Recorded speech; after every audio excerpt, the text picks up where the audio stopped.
बिस्मिल्लाहिर्रहमानिर्रहीम। मेरा नाम है मोहम्मद तारिक अब्बास और आज जो हमारा टॉपिक है बायोलॉजी का थर्ड चैप्टर हमने स्टार्ट कर रखा था 9th क्लास का। और आज हमारा टॉपिक है बेसिस ऑफ क्लासिफिकेशन, यानी कि क्लासिफिकेशन की बुनियाद। लास्ट टाइम हमने पढ़ा था कि क्लासिफिकेशन क्या है। हमने कहा था क्लासिफिकेशन दरअसल ग्रुप बंदी है, दर्जा बंदी है। जानदारों को छोटे और बड़े ग्रुप्स में तकसीम किया जाता है, उनकी खसूसियात में मुशाबहत और इख्तलाफात की बुनियाद पर। अगर उनमें मुशाबहत पाई जाती है तो उनको एक ग्रुप में रखा जा सकता है, अगर उनमें इख्तलाफात हैं तो उनको मुख्तलिफ ग्रुप्स में रखा जाता है। अब बेसिस ऑफ क्लासिफिकेशन की अगर बुनियाद में देखें तो ये हम कहते हैं based on relationship amongst organism, यानी जानदारों के दरमियान ताल्लुक़ की बुनियाद के ऊपर हम जानदारों की क्लासिफिकेशन करते हैं। अब ये जो ताल्लुक़ की बुनियाद है, इसमें अगर सिमिलैरिटीज़ होंगी, मुशाबियत होगी तो उनमें ताल्लुक़ पाया जाएगा। क्योंकि अगर उनमें मुशाबियत है तो वो एक दूसरे की तरह नज़र आएंगे, वो एक दूसरे की तरह समझे जाएंगे, उनमें खसूसियात एक दूसरे से मिलती जुलती होंगी। तो इन खसूसियात की बुनियाद पर जो उनमें मिलती जुलती हैं, हम उनके दरमियान ताल्लुक़ देखते हैं। They are related at some point in evolutionary history. ये जानदार जो हैं ये एक दूसरे से ताल्लुक़ रखते हैं, एक दूसरे से इनका रिलेशन है किसी ना किसी पॉइंट पर, किसी ना किसी नुक्ते पर। कहाँ में? Evolutionary history.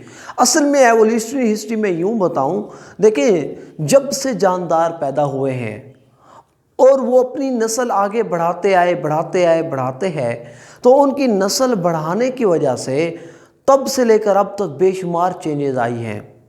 साइंटिस्ट तो ये कहते हैं कि इब्तिदा में सिर्फ हमारे पास बैक्टीरिया थे, प्रोकैरियोट्स थे।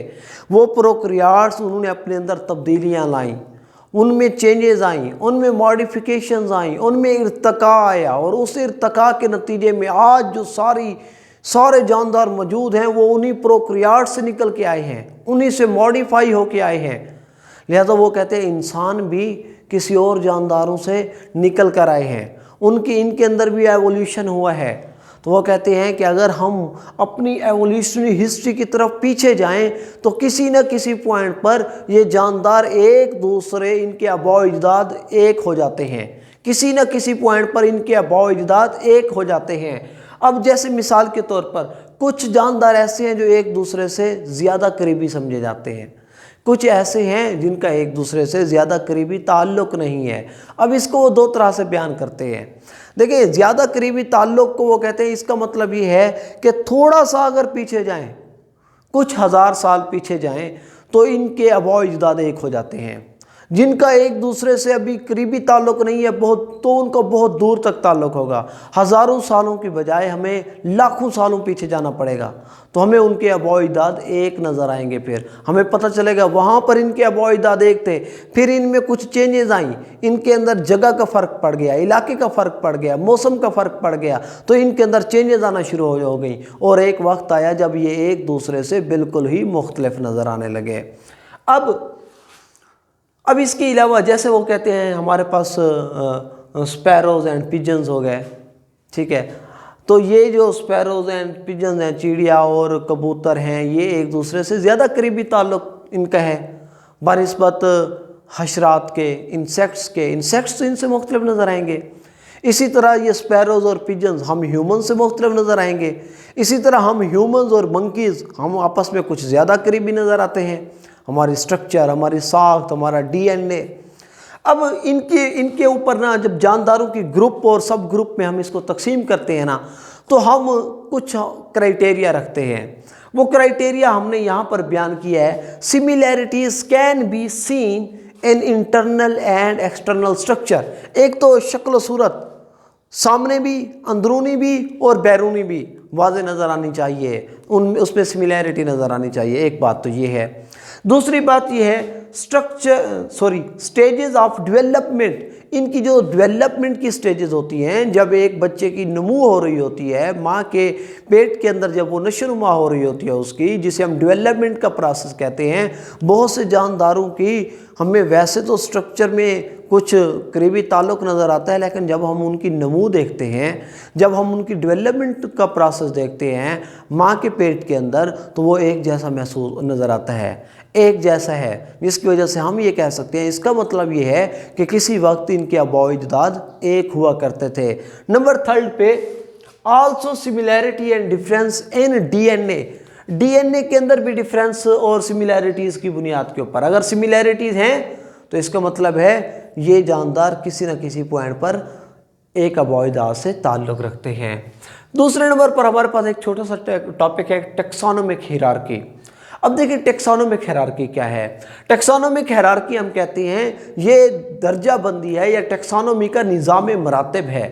टेक्सोनोमी दरअसल हमारे पास क्या है, वो ग्रुप है इन विच ऑर्गेनिजम्स आर क्लासिफाइड, यानी जिस ग्रुप के अंदर हम जानदारों को क्लासीफाई करते हैं, जिसके अंदर हम उनकी रैंकिंग करते हैं, उसको किसी ग्रुप में रखते हैं जानदारों को, उसे हम टेक्सोनोमिक कैटेगरी या फिर टेक्सा का नाम देते हैं।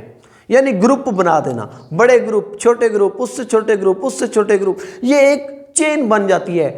सबसे ऊपर वाली चेन सबसे बड़ी बड़ी डोमेन, जो कि यहाँ पर नहीं दी गई, डोमेन, फिर किंगडम, फिर फाइलम, ये सारी क्या है, कैटेगरी है। वहाँ से लेकर ये स्पीशीज तक जाती है, ऐसे दर्जाबंदी के लिहाज से। जब हम इसको तरतीब देते हैं, इस टेक्सोनोमिक ग्रुप्स को तरतीब देते हैं, तो ये जो टेक्सोनोमिक ग्रुप को तरतीब देना है, ये टेक्सोनोमिक हायरार्की या टेक्सोनोमी के निज़ाम मरातब कहलाते हैं। अब इसमें हम क्या करते हैं, ये देखिए taxa form a ladder called taxonomic hierarchy. तो ये हम ग्रुप जो बनाते हैं किस बुनियाद पर बनाते हैं, इनके अंदर मुशाबियत की बुनियाद पर बनाते हैं। अगर मुशाबियत होगी तो एक ग्रुप में रख दो, मुशाबियत नहीं है तो मुख्तलिफ ग्रुप में रख दो। सबसे बड़ा ग्रुप यहाँ पे वैसे डोमेन है, लेकिन आजकल मोस्टली यूज़ क्या हो रहा है, किंगडम। यहाँ पर इन क्लासेस में किंगडम सबसे बड़ा ग्रुप यहाँ पर है, किंगडम। अब किंगडम क्या है, किंगडम दरअसल एक जैसे फाइलम का ग्रुप है, एक जैसे फाइलम का ग्रुप है। अगर हम रिवर्स में आए तो सबसे छोटा ग्रुप होता है स्पीशी। स्पीशी क्या होता है, ऐसे जानदार जो एक दूसरे से मिलते जुलते हों, आपस में जिनसी तौलीद भी कर सकते हों, और उनके जो बच्चे पैदा हों वो भी ये सलाहियत रखते हों कि वो आगे अपनी नस्ल को बढ़ा सकें। इंसान हो गए, स्पीशीज़ है। अब स्पीशीज़ सबसे छोटा ग्रुप है, इसमें एक ही किस्म के जानदार होते हैं। अब जब बात आती है जीनस की, तो हम कहते हैं मिलती जुलती स्पीशीज़, मिलती जुलती रिलेटेड स्पीशीज मिलकर जीनस बनाते हैं। जीनस से ऊपर ग्रुप है फैमिली, हम कहते हैं रिलेटेड जीनस, रिलेटेड जेनरा, मिलते जुलते जेनरा, मिलती जुलते जीनस, वो मिलकर फैमिली बनाते हैं। इसी तरह मिलती जुलती फैमिलीज ये मिलकर ऑर्डर बनाते हैं। इसी तरह रिलेटेड ऑर्डर्स मिलकर क्या बनाते हैं, क्लास बनाते हैं। रिलेटेड क्लासेस क्या बनाती हैं, फाइलम। और फिर रिलेटेड फाइलम, मिलते जुलते फाइलम क्या बनाते हैं, किंगडम। वैसे इसको जहन में रखने के लिए एक छोटा सा फार्मूला है कि पहला किंगडम भी याद हो जाता है बच्चों को, स्पीशीज भी याद हो जाता है। तो हम कहते हैं किंगडम के आगे याद रख लें PCO, PCO के नाम से किंगडम, PCO, फिर आगे फैमिली, जीनस और स्पीशीज के जहन में, ताकि ये PCO याद रह जाए तो हम कहेंगे किंगडम, PCO, P से फाइलम, C से क्लास, O से ऑर्डर, फिर फैमिली, जीनस एंड स्पीशीज। तो ये हमारे पास इसकी ग्रुप बंदी है, इसकी दर्जा बंदी है, और इस ग्रुप और दर्जा बंदी की बुनियाद पर साफ ज़ाहिर है अगर जो मिलती जुलती स्पीशीज मिलकर जीनस बनाती हैं तो वो क्यों मिलती जुलती हैं, इसका मतलब है उनमें सिमिलैरिटीज़ पाई जाती हैं, और वो सिमिलैरिटीज़ जीनस तक जा रही हैं, फिर जीनस की आगे फैमिली तक जा रही हैं। तो ये हमारे पास निज़ाम मरातब हैं, ये ग्रुप बंदी है, ये दर्जा बंदी है। और यहाँ पर इस टॉपिक में इंसान और मटर की जो है ना क्लासिफिकेशन दी गई है, ये आप देखिएगा।